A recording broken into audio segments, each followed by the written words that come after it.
Hi guys, welcome back to my channel. Today we'll be looking at the IBDP ESS, which is Environmental System and Societies. We will be looking at Unit 2, which is Ecosystems and Ecology in today's video. So let's begin without any further ado. So we will be doing the subtopic 2.4, which is biomes, zonation and succession. But because this is a very huge chapter, we will not be able to convert everything in this video. So we'll be just doing biomes, and frankly biomes is a very big chapter by itself. So we'll be doing a certain part of biomes in this video, and I'll be having certain more parts in which I'll explain this whole topic. So biomes, today's video will cover a definition of biomes, what exactly is a biome. We will also be doing how many types of biomes are there and why are biomes there. So without any further ado, let's begin and let's dive into the definition of biomes. This is the definition of biomes. So it's a collection of ecosystems which share similar climatic conditions. It is not using the word same, it is using the word similar. So please don't get yourself confused between the word same and similar. So it is sharing similar climatic conditions which can be grouped into five major classes, which is aquatic, forest, grassland, desert, and tundra. So each of these classes have their own limiting factors, productivity, and biodiversity. So isolation, precipitation, temperatures are the main factor which govern and which distribute these biomes into different classes, different five major classes that we have. So after that, so we already looked at the definition of biome, and if you don't want to really extend it to the major classes of the biomes, you can use this definition for biome. It's similar, except it just does not talk about the major classes that it has. Now let's go to dive into the next definition, which is really important, and I think it is supposed to be done in this whole thing because it is such a necessity kind of a thing. Okay, let's talk about biosphere. So it's like a biosphere is like an inhabitant Earth, which is like by organisms. So it is like it extends the upper part of the atmosphere down to the deepest parts of the oceans, which support life, right? So I would say Earth is a biosphere because it extends the upper atmosphere to the deepest part of the ocean, and it supports life as well. So Earth is in a biosphere. Right. Now, how many types of biomes are there, or how many biomes are there in a better way? So if I talk about, I would say there is like a different opinion that everyone have about the number of biomes, but if I talk about the natural classification, which is like devised by the humans, it'll be possible to group them in five major parts, which will have their own subdivisions. So aquatic, which I talked about, so we talked about aquatic, desert, forest, and all of this, but we looked, I'll just show you that again. It is aquatic, deserts, forests, grassland, and tundra. So aquatic has two more subparts, which is freshwater and marine. So freshwater, it is like swamp forest, lakes and ponds, streams and rivers and bogs. So one will be freshwater. Marine has like a rocky shore, mud flats, coral reef, mangrove swamp, continental shelf, and deep ocean. Deserts is also divided into hot and cold, which would be like cold deserts like the Antarctic and everything, and hot deserts like Thar Desert or other deserts that you guys know about. So that are the hot deserts, right? And I talked about the cold desert already. So let's move forward to the forests. Then we'll have forests. Again, we have different types of forests. We have tropical, we have temperate, and we have boreal, which is like taiga. We have grasslands, we have tropical grassland, we have savanna, which is again similar to tropical, and we have temperate. Then we have tundra, we have arctic and alpine tundra. We have two different types of tundra as well. Now, each of these biomes have characteristics which limit factors like biodiversity, productivity, and of course their own limiting factors. Isolation, precipitation, and temperature are the main factors. We already talked about this in the definition. Now let's look into the detail of these biomes. We'll look at these biomes in detail. The hot desert, the tundra, the temperate forest, the tropical rainforest, the deep ocean, and the temperate grassland. Look at this picture. What do you guys see? It is the map which is color coordinated according to the temperature and then what it lies like. So it's showing the I would say how it is divided. So what is the where is the Tropic of Cancer, Tropic of Capricorn, and how it is 30 degrees north, 30 degrees south, and where is the equator, which is like the warmest part of the uh, whole globe. So this part, which is this, I'll just highlight for once this part. These all parts are polar and high mountain ice paths, right? Then these dark green parts, I just like a pen to show that. Then these dark green parts, this one, then we have this one, this one. These are temperate deciduous forests, right? And I'll also show it to you guys the way here. And these light green ones are the tropical rainforest. All of them, these ones, everyone, every light green. So India is a tropical rainforest here, right? So all of these are tropical rainforests. Then we have the this color, which is the light one. Seeing, I think somewhere here. This one, I think some parts, some light ones are savanna. The darker ones like this are chaparral. And this light blue is coniferous forest. This one also coniferous. Then this pinkish one, I'll just show you this one. This one, then this one. These all are temperate grasslands. Then this darker blue one, this one is tundra, which is Arctic alpine. Both of them. So yeah. Also the yellow one, which I did not mention, is the desert area. So this yellow one. So give me a second, you guys. Right. This yellow one is a desert. This also desert. So yeah, this is how the biomes are distributed in the map. Right, I'll just show you that. Yes, terrestrial biome distribution on the map. So it's really important, I would say, to know because it's how you have to understand where they exist and how they are. Why biomes are where they are. So it looks a little confusing, but it is seriously not.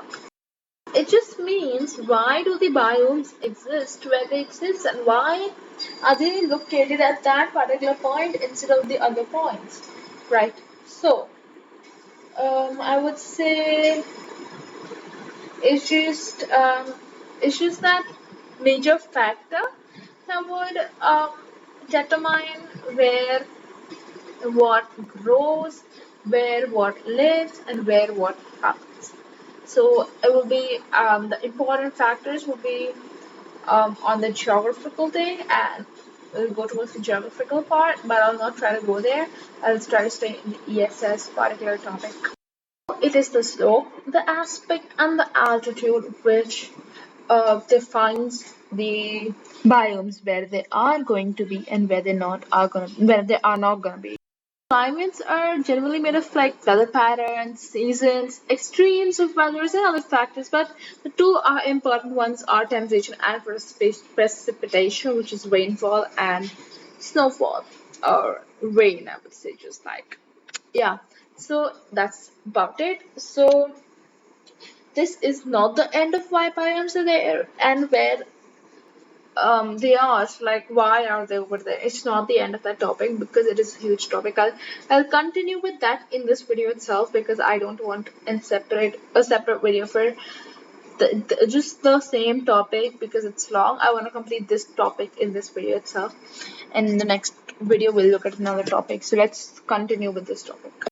So the temperature is hotter nearer to the equator and generally gets cooler as we go towards the pole and we increase the latitude. I can show you guys this by this particular diagrammatic representation. Give me a second. Yeah. So this is the equator. The more you go towards the north or to south area, the more it will be, I would say the more it will be cooler. And the more you come closer to the equator, the more it will be hotter, right? So yeah, because the solar energy will take such a long distance to travel to this area and such a short distance to travel to this area, so it's hitting 90 degrees to the earth, so it's more intense, and elsewhere will be more acute angles will spread over a greater surface of area and hence will be not be hot, it'll be cold there, right? So that's how we can define the solar radiation hitting the earth. Coming back to this, because of this, it'll be a difference in temperature. Latitude is the distance for the north or the south from the equator. So, for example, this is my Earth. So this is the equator. So this distance and this distance is my latitude. Right, and altitude is the height above the sea level. Above the sea level, which of course again influences the climate of the place and of course of the biomes as well. I'm sorry. Yeah. After that, it is also going to be colder where there is an increase of latitude or altitude. Wherever there is greater height from the sea level or wherever it is far from the equator, it will be a colder temperature, which is easily understandable for sure. Right. Now moving to ocean currents and winds. So talking about ocean currents and winds, it's not a very uh, understandable thing if you wanna see, but yeah, we'll have to understand that. Ocean currents and winds distribute surplus heat energy at the equator towards the poles. So ocean currents and winds are related to how the ocean can lead to the heat and the coolness of the place. So it distributes surplus heat energy at the equator towards the poles, and the air will move horizontally at the surface of the earth, which is called wind. When we have earth, sorry, my earth is too weird. Earth, and when the air is moving like this in this direction, so I am not at all sure why it is coming so thick. Sorry. Yeah. So whenever it will move in this particular direction, it will be a horizontal thing and will be a wind, right? Will be a wind. So always whenever it moves in this direction. Fine, now let's move forward. After that, there is something called the latent heat, which is the change from state to state. Either it gives out or takes out. Takes out, or I would say it gives out and takes in heat. Just it gives out and takes in heat, and this is called the latent heat. Okay, and you can read in depth about this. Nothing really important, so I'll not look at that. Here, this diagram is important. If you look at this diagrammatic representation of how Earth tilts and causes seasons. It's really important though. Just not just to do it, but it's important. I'll just zoom again and I'll just keep it towards it. Wow. So sun's rays here and Earth orbits around the whole place. So now what happens is you guys can see the sun's rays over here. This is the whole thing. So this area will be the north and this will be the south. So this will be cooler because you can't see the sun rays. So it'll be winter in north and summer in south. Here it will be spring in north and autumn in south because both areas. Summer in north and winter in south, and similarly autumn in north and spring in south. So this is the north autumn and this is spring in south. So this is how the tilt causes seasons. Moving forward towards isolation, precipitation, and temperature, which I was looking for in the definition as well, which we talked about in the definition as well. Sorry. Okay. Yeah. Right. So, and they are most important abiotic factors which influence where what grows and where the thing lives, the person lives, the other things, the I would say the flora and fauna live, grow, survive, and this would increase. There's also another thing which will again very important will influence the biomes is the temperature. If there is an increased evaporation, so there will be a relationship between precipitation and evaporation, which is important again. Plants maybe feel maybe be short of water even if it rains and snows a lot if the water evaporates straight away. Like in deserts, even if it will rain, the water will evaporate and the plants will fall short of it. And is frozen like in summer. So even if there is a rain, it will freeze and again no water left for the plants to take care. So yeah, we'll have to consider the precipitation evaporation as well. And that is the precipitation to evaporation ratio which can be calculated very easily. Let's look here. Let's look here and try to understand this whole conceptual knowledge. Moving forward. Tundra in Norway and desert in Jordan. This much is the rainfall and this much is the evaporation. This much is the rainfall, this much is the evaporation. Right? Over here, in Tundra there will be something left. There will be stuff left and this will not. So the ratio is greater, which is good. That means evaporation is low and there is going to be water gathered, but there will also be a bad or a disadvantage which will cause bleaching and the minerals and the other stuff and the nutrients will wash away. Whereas if I talk about the desert, there water will evaporate very fast, the being ratio will be very less than 1 and it will leave the salt behind soil, which will increase salinity and the amount of salt in the soil, which is called salinization. And this is very bad because this can cause and this can stop the water to be absorbed by or the plant won't be able to absorb the water from the soil. The pH-PE ratio is water from water. And again, it is when the precipitation is about the same as the evaporation.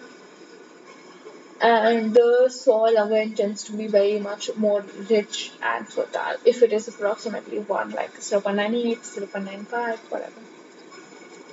And productivity in greater low altitudes near the equator, there is very less productivity, and in very high altitude, again, there is very much less productivity to the permafrost and everything. So yeah, both of those peaks, it will be peak of heat and peak of I would say cold and like very peak hot and peak cold. So it will be low productivity, low productivity. And when there is places like where it's not very cold, not very hot, there will be higher productivity. This is very much one of your favorite places in Greenland and South Africa, and this would be temperate rainforest, temperate grassland if it was lower. So it's just examples that is given. Mid-latitude forests have been reported to have the higher productivities. Now I'll look at this diagram last thing almost. Then we can wind up with this video. Whittaker is an American ecologist who spotted biomes against temperature and precipitation. So you guys can see average temperature and average annual precipitation, I would say. So what's happening? Subtropical desert is high temperature and low annual precipitation. Savannah is not that high temperature but high precipitation, which is being seen here. Similarly with India, everything. Right. And now we'll be doing this in the next video. So not this video, let's look at this in the next video. So I hope you guys understood the whole concept of biomes and how and why, everything about it. So yeah, if you did, thank you so much for watching. It was really, really fun to explain this topic to you all. And I hope you guys understood the most and could take most out of this video. Thank you so much for watching. Bye bye and have a really nice day. Thank you.